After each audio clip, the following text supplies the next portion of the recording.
What's good, everybody? Welcome back to Bodycam Vibes. Back with another Bodycam video we're gonna react to and discuss. Shout out to EW Bodycam. You already know what they do. They have some great videos. So y'all saw the title, so let's just get into it.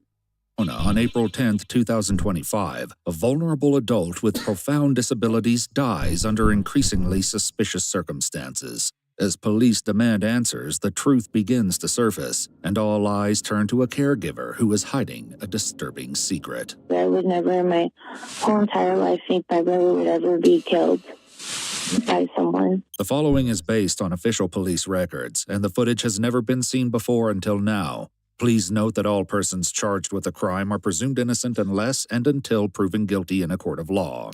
In the early evening, Phoenix police are called to a group home for disabled and vulnerable adults after a resident, 50-year-old William Miller, was found unresponsive. Was the guy who died or is dying in the He was in bed. No, so here's what happened. We think what happened. So we got here, there's a dude laying on the floor in the living room. Okay. Right? He's dead, essentially. We worked him and took him to the hospital, but he's essentially dead. Once William reached the hospital, he was pronounced deceased. According to his sister, William had been diagnosed with, quote, profound mental retardation and functioned at the mental capacity of a 4-year-old child. Wow. He's childlike. He loves Christmas and opening presents. He likes, playing with his WWE toys. He's just a true kid in his body. I would never in my whole entire life think my brother would ever be killed by someone. Unable to perform even simple tasks such as tying his shoes or bathing himself, William required a dedicated caregiver. Police turned to the program supervisor, 36-year-old Nuru Nyankuru, for answers. What happened with our guy who got transported to the hospital? We did pick him up from the DTA, their program, and then he was in a van. He didn't want to get out of the van. Okay. So we have to take him out of the van. Okay. And then when we got inside the room, when you just found him, he was already not breathing. So one of my co-worker, he did CPR on him. But Which van did you guys pull him out of? that van was there. That van right there? Yeah, the work van. When he was still in the van, was he breathing or was he... He was breathing. He was still breathing when he was inside the van. Nuru explains it was only 1 or 2 minutes after they brought him inside that he suddenly stopped breathing, and emergency services were called. When you guys were driving here, was there any signs he of was him? fine. He was fine. So when he arrived here, He didn't want to get out the van. he didn't want to get out the van. Yeah. But then how does he go from not wanting to get out and then he's unconscious? I asked him, do you want to get out? He wanted mac and cheese. And then he's like, oh, sure, I want mac and cheese. Okay. So I thought he was going to actually get out and get a mac and cheese, but he didn't get out. So I came back to do it for him. Nuru adds that while he did go inside the house without William, he didn't leave him outside in the van by himself. Who was watching him though? The one with the heart, the red heart. The red hat? Yeah. So already I can tell something suspect about the story already. I'm still trying to fill it out a little bit more. Yeah. But I can tell it's something suspect. Yeah. Yeah, we already feel it. Okay, so the only two people who were in that van alone, between him breathing, was our guy who got transported and Red Hat. Yeah. Does Red Hat have any behavioral help? No. Is he a staff member? Yeah, he's a staff member. They take the caregiver aside for questioning, but his version of what happened doesn't quite match up with Nuru's. I went out and I saw him unconscious. You saw him unconscious inside of the van? Yes. When he's inside the van, right? So it was like this, a little like snorting or something. So you weren't inside of the van alone with him at any point? Because that's what the staff manager's saying, that he went inside and you two were in the car alone for about a minute. He called me, so he came to me and I came outside alone. And I saw him unconscious in the car. Okay, so you were originally inside the home. You didn't go with him to go and pick up. With stories that don't line up, officers press Nuru for answers, but the contradictions leave them running out of patience. Today, was there anybody with you when you went to go pick him up? The guy with the heart. So the guy with the red hat? Yeah. The one that I was just talking to? Yeah. He went with you in the car, Yeah. driving to go pick him up? Mm-hmm. he went with you in the car. Yeah. You guys So, drove together. Yeah, yeah. Because he's telling me something completely different. He's telling me that he was not in the car with you, that he was here at the group home, that his shift doesn't even start till 2. Yeah, he started. So somebody here is lying, and I need to find out who, because somebody's Okay. gonna die. Yes, So let's figure that out real quick. Were you driving the car alone, or was the guy with he the red was hat? he was one went to pick up the knock. The guy with the red hat was the one who Yeah. went to go pick him up? Yeah. You didn't? No. Because he's telling me that you went to go pick him up. No, Driving, just said driving to that go pick him earlier. up from the place. I did not go pick. That was not you. No. So if we go and we pull cameras from over there and we look at it and we see who picked him up, it's not going to be you on those cameras. It's going to be him. Yeah. While it's clear that someone is lying, investigators face an even bigger problem. According to observations made at the hospital, Nuru's claim that William was recently talking to him is impossible. He's already on rigor. Yeah. He's been down for a long time. Yeah, they said that last time they saw him normal was like around 10 in the morning. Yeah, this is like. It's been a while already. It's been a while. With countless questions and no clear answers, police decide to take several caregivers into custody while they search for the truth. Yes. Listen, you're not under arrest. You're just getting detained while we clarify some facts of the story here, okay? Yeah, that's fine. They're about to learn there's a shocking and disturbing reason behind the inconsistent stories. According to another caregiver, Nuru had been the one with William, and he received a call from Nuru while he was still driving the van. He's like, William passed out. I'm like, what do you mean passed out? Wait, okay. New tells you William passed out. Yeah. Okay. Over the phone or in person? Over the phone. This is over the phone. All I'm right. like, okay, you know what, to swear? Go do the wrong with them. Right now, because I don't understand what Nuri is saying. So when I get there, he said he was passed out in the van. So when New was talking to you over the phone, you couldn't really understand what he was I saying? didn't understand nothing. But no, when you were saying you couldn't understand, why is it that you couldn't understand? It's What like- did his voice sound like, or Like why? he's drunk. An officer reads Nuru his rights and prepares to question him further, but another officer quickly steps in to confront him. Before anything, how much have you had to drink today? When I was home, So just in total from, like, let's say maybe an hour back, 2 hours ago, how much total have you drank today of alcohol?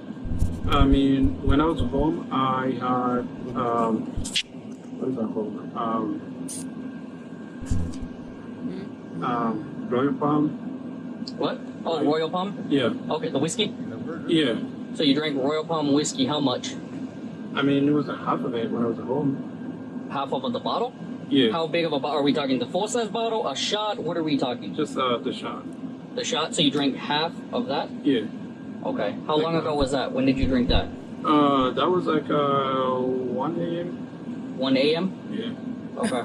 Why am I still smelling alcohol from your body right now? I did not brush my teeth. I would not be smelling that much alcohol off you if you had just drank half a shot Yeah, not that. over Yeah. 12 hours ago. Almost 24 hours ago. So just be honest with me. How much did you drink when? I mean, half the bottle. Half the shot bottle? So like Are you talking like the pint? The full-size bottle? half of it. Half of the pint. Yeah. An officer arrives to conduct a preliminary breath test, and as he's brought up to speed, he begins to form a chilling theory for what may have happened to William. He disappeared for several hours with one of the residents, and then showed up and the resident's dead. Oh, dead. Yeah. Well, they brought him inside, tried to do CPR, and transported him, and he died. The not car? That's what it sounds More like. likely. Take the deep breath in. And blow out through the straw. Blow, blow, blow, blow, blow, blow, blow, blow, blow, blow, blow. Oh. Okay. You know he's looking at that. 0.267. Dang, 267. Oh, and he's going up. I can guarantee he's going up. With this serious turn of events, the other two caregivers are released, and Nuru is brought to the police station. Lord As the detective Jesus. begins his questioning, Nuru once again denies being with William today, claiming he didn't even come to work until the late afternoon. Don't lie to me. Yeah. Okay. Don't lie to me. Yeah, because we know. Y'all know I don't pause a lot, but I got to say, when I looked at him, I said, he drunk. Mm. And then when he was sitting down in the back of the car, I said, I saw his eyes. I said, yeah, he really is drunk. I see it now. Yeah. He sat down. Yeah. Yeah. Let's see what he done did. Know what time you checked in. You clocked in at 10. Mm-hmm. You clocked in around 10. 10 in the morning? Mm-hmm. I was not there at 10 in the morning. Because his appointment was at 11:30. Though he finally admits he came in early to pick up William, getting a straight answer for what happened next remains a challenge. You knew about the appointment. You were going to take him to the appointment. Yeah. So you drove him to the appointment. For the 11:15? Yes. I think the other guy drove him. You keep changing your answer, man. Yes, I did. Okay, so why is that so hard to say? I just don't remember all that stuff. So you checked in around 10. Yeah. Then what? And then the appointment was 11:15. Did you guys make it? I don't remember. How do you not remember if you went in or not? Did you even go to this appointment? I don't think I did. Nuru claims that he canceled William's doctor's appointment and instead dropped him off at his day program. But even this will turn out to be a lie. Let me ask you something. Were you already drunk? Yeah. What time did you start drinking? At 10. Remember I told you around 10. No, you did not. Say 1. That's when I went to borrow the bottle. While Nuru says he began drinking that morning because of an argument with an ex-girlfriend, multiple co-workers shared this isn't the first time he's shown up to work intoxicated. How often would you see him under the influence? Yeah, I saw myself. Once a week? I've mentioned it to my bosses and my coworkers. So all my coworkers know he's the one with the drinking problem, and it's crazy. According to police records, the area director admitted to being aware of the rumors, but there was never enough information to substantiate the allegations or take action. Everybody minds their business here. Man to man, they just come get their bag and mind their business.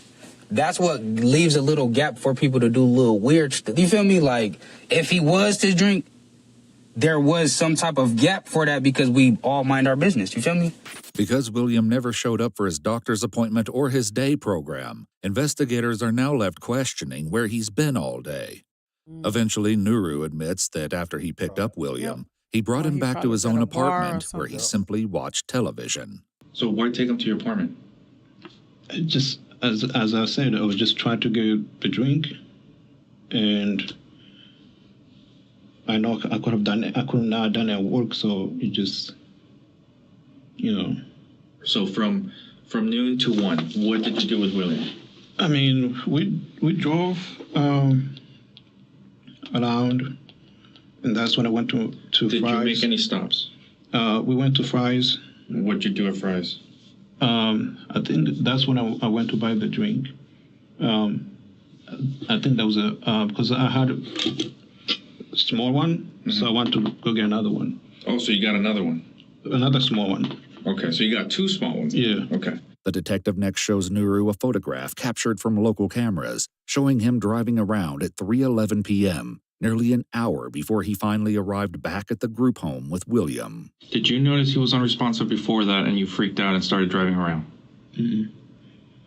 You know, when I put up the van, that's when I started seeing like just the behavior, like his mood and like just not responsive. You do realize that he was already stiff, right? He had rigor mortis. What do you mean? So when humans die, we become stiff, like a board, and he had advanced stages of that. So, what time did you notice that he was unresponsive? Literally, like when he was sitting in the van. Did you? He started Did you at any point leave him alone in the car? No. If William had been left in the car without air conditioning, with outside temperatures near 100 degrees, the interior could have quickly reached deadly levels. William may not have even realized the danger he was in. What time did you notice he was unresponsive? Because I can tell you, when he got to the hospital, he was already, like I told you, stiff as a board. And that takes a while. That takes a little bit of time. I mean, he was fine. You keep saying he was fine. He was fine. Clearly not. He's dead. I know. I mean, he died in my arm. He died in your car. Detectives pause briefly to execute a search warrant for Nuru's blood. When the interrogation resumes, the focus shifts to whether he will accept any responsibility for what happened to William. You think you were doing him a good service, a good deed by you drinking, being impaired? No. I should not have done that. Why not? To me, when it comes to the members, we still have to care. So you think you cared by you drinking? Not one bottle, but two. Yeah, I mean, as far as the part That's drinking, not caring. I know. I'm saying that is not kidding. But I will not put him in danger. But you did. You did put him in danger. You drove with him in the car. Yeah. So you are gonna get charged. You are gonna go to jail today. I know. Okay. I know the consequences. But just for the record, as far as like food, for example, or drinks and stuff like that, or leaving him behind in the van, I did not do all that. And that doesn't matter. So that doesn't matter right now anymore. Yeah. You know why? Because he's dead and you're here. Following his interview, 36-year-old Nuru Nyankuru was booked into jail on one count of vulnerable adult abuse. According to a local news report, the death of 50-year-old William Henry Miller was later attributed primarily to an irregular heartbeat, linked to hardened arteries, though the medical examiner found that extreme heat exposure and other medical conditions may also have contributed. The case is still ongoing. If you'd like to see... What? They didn't get him on like unalive or manslaughter? They couldn't prove it. They couldn't really. Wow. Yeah, that's the only reason why. Dang, man. His old drunk ass will go out there and leave that man in the car. Yeah. Let's go back. Well, you want to go back? You want to my rewind back? Yeah, like when the guy in the red, right around there. Play it for a second. Which one? Him right here? Right there. No, you're going too far because I want to hear what he's gonna say. You want to go? Yeah. Right here? Yeah. Dang. I think he actually did say I picked him up. I was in the car. I took him.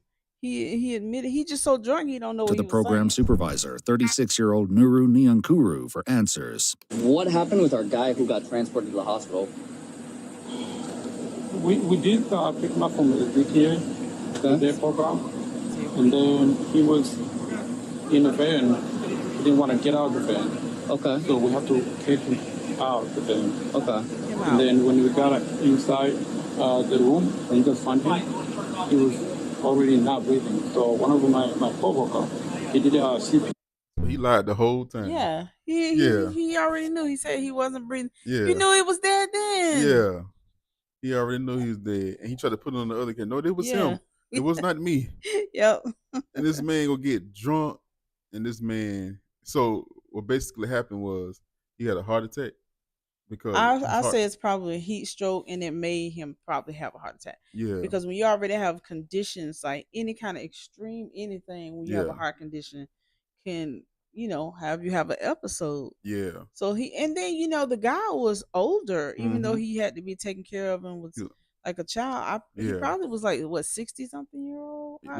From the picture, he looked like he about 50 or something like that, maybe. Mm-hmm. Yeah, he had a childlike mind. Man, I bet he was just fun and innocent. I was like, oh, you know, when you I've never really seen an older person with an ability like that. I know they have them. I've never come in contact with them. I've come in contact with younger ones who are like that. But I just bet he just was so sweet and would do whatever he's probably told. I love people with innocence like that. Me too. Love like it. they still have a childlike mind. They don't have no prejudice, no hate. They just like you. I like people like that. Me too. My condolences, man, on this right here, because this is crazy right here. But I'm surprised about the charge. I guess they couldn't look at it as unaliving because of the situation that went down. I'm surprised he got that charge though, right there, man. Yeah, me too. He just sitting here lying. The story is deep within itself. Ain't really too much to say about it. I do want to do my little alcohol rant, but I'm not gonna do it. Yeah, no, I don't do it. Yeah. But I want to say though, totally off the subject. What they're doing, this business, this is a very lucrative business. I see a lot of teachers, people that have already ran their own. They are showing people how to do this. I feel like I want to say it, but I don't want to, give a negative connotation to the people who already do it. I feel like they're going to start getting harder on the criteria that it takes to own and operate one of these adult facilities, because I'm not saying it's easy, because I'm pretty sure it's not easy, Mm-hmm. but it is doable if you're like a regular person and say, dang, I have some training in nursing or whatever, and I want to own my own facility. You can own a facility where somebody comes and rest up after a surgery. Mm-hmm. You can own an adult facility for adults. You can own one for children. You can own one for children transitioning to or in or out of foster care. So these are very lucrative businesses, and the reason why I brought it up is because I think what's happening is more and more people are realizing, oh wait, I can just be a regular average person and own one of these. I actually knew of a lot of people that worked with these types of adults. Like I said, I came in contact with them. It's just I didn't personally know them, and just to know that just anybody can own one, it's kind of scary when you think I about. was about to go there. Yeah, it's kind of I was scary. waiting on you to get to that. Yeah, when you could just Yeah. you don't the That's person doesn't have to have a certain amount of qualifications, like, yes. and then they hiring people that have no special qualifications. Yeah. This person's not an RN. This person's not, you know what I'm saying? Yeah. Not a I was CNA or nothing. when I saw him, I was like, I'm being honest. I was like, that's the caretaker. Yeah. You know what I'm saying? They're technically Yeah. hired to drive. To drive. So Yeah. you don't have to have all of the qualifications, but it goes to show you they should have at least some kind of Right. training in nursing or whatever. Yeah, they so got he to. could have administered CPR or even know that the dude was in cardiac arrest or Right. something. That's all I was saying. That's the when you was telling the story, I was like, I hope she bring that up because I was looking at that's a regular business with Right. regular people. In my mind, are you trained or do you care? You know what I'm saying? And look at the outcome, man. Yep. Like right there. So it's like it's good that people got work, but it's scary at the same time. It's scary. Same time. Yeah. Man, wow. This right here, man. I would like to see a video of him to see see how he act like. He got a little, probably like a little child, like to play around and stuff like that. My condolences again. Yeah. I haven't got too much to say about it, man. Yeah, he was just drunk. Mm-hmm. Okay, yeah. You said don't I ain't gonna preach. All right. It's all right. I know I ain't gonna preach. Yeah. All right. Yeah. Thank y'all for being here. Thank y'all for the love, support on this channel. Shout out to EWU, Explore with us. Man, y'all the top. I got to give it to y'all, man. Y'all put some work into these videos. Yeah. Shout out to y'all for this video. Thank y'all for being here. Thank y'all for the love, support. We almost at 7K, trying to get at 10K by the end of the year. Yeah. And we can do it with y'all help. Yeah. Until next time, don't get caught slipping on camera.